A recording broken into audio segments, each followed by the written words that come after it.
السلام عليكم ورحمة الله. مرحبا بكم معايا فيديو جديد، وصفة جديدة. اليوم ان شاء الله جيت نشارك معكم فطيرة الفينو، غير بيضة وحدة سهلة واقتصادية كتوجد فرمشة العين للفطور او للكوتي. كتجي روعة في المذاق، تستحق التجربة. كنتمنى تنال الاعجاب ديالكم وما نطولش عليكم، خليكم مع المقادير وطريقة التحضير.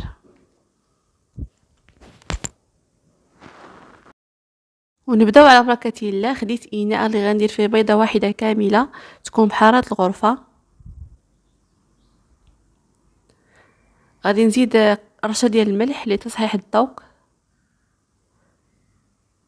كيس سكر بنكهه الفاني،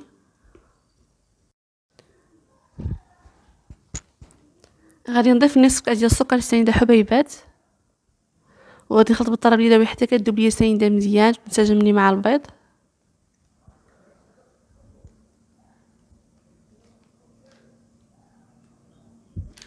غادي نزيد نصف كاس ديال زيت المائده، وغادي نخلط حتى ينسجم مع البيض كذلك. وبالنسبه لقياس الكاس دائما نفس الكاس كنعبروا بالمقادير كامله.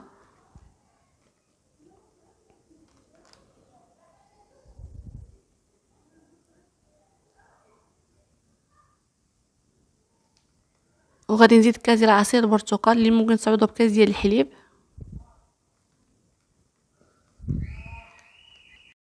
وغادي نزيد نخلط مزيان بهذه الطريقه.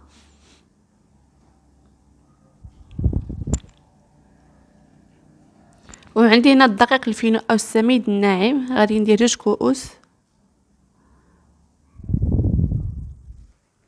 وغادي نزيد نضيف نصف كيس ونصف ديال خميره الحلويات. ودائما الخميره كنديرها على النواشف، ما كنديرش على السوائل باش ما كيزيدش المفعول ديالها.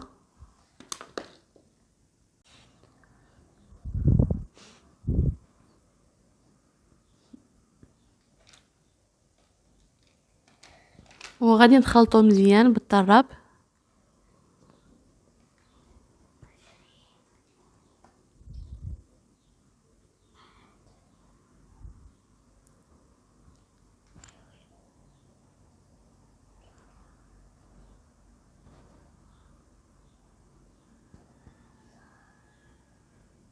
وهنا زدت واحد نصف كاس ديال الدقيق الفينو.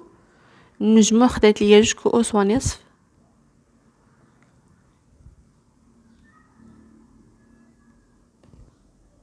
كنبقى نصبر في هذا الخلط بهذه الطريقه هذه.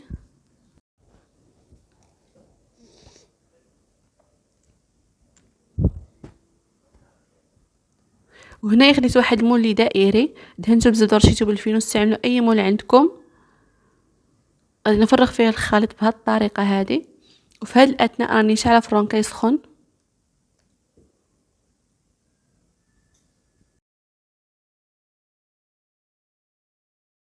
ودابا غندخلها الفران يكون سخون مزيان. غادي طيب بحال طيب كيكه عاديه، راه تكون متوسطه، تحمر من التحت ونهبطها تحمر من الوجه ديالها. وهنا من بعد ما تحمرت بهذه الطريقه خليتها حتى بردات باش ندير التزيين ديالها. التزيين كيبقى اختياري، زينوا داكشي اللي متوفر عندكم في الدار، او ممكن تستعملوها غير هكا وتخليوها عاديه. انا هنا غنزينها بشويه المربى ديال المشماش او البرتقال.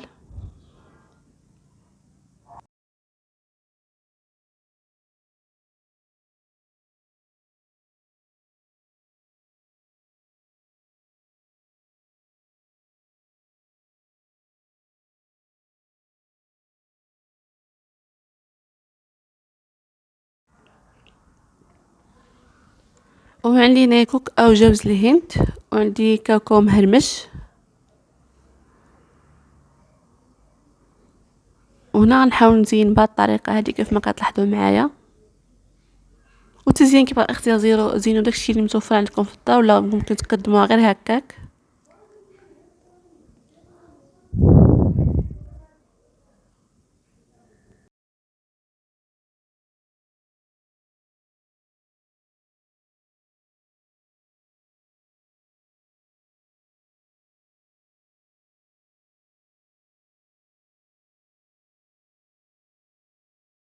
وهذا هو الشكل النهائي ديالها. كتجي زوينه بزاف، خفيفه وهشيشه، كتجي احسن من الحرشه اللي كنديرو بالسميده.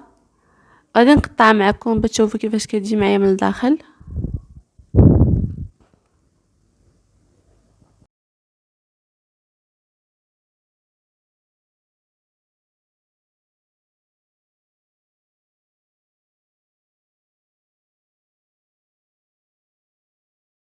اكيد الا جربتوها بهذه الطريقه غادي تعجبكم، وما تنساوش ديروا لايك وتعليق للفيديو باش تشجعوني.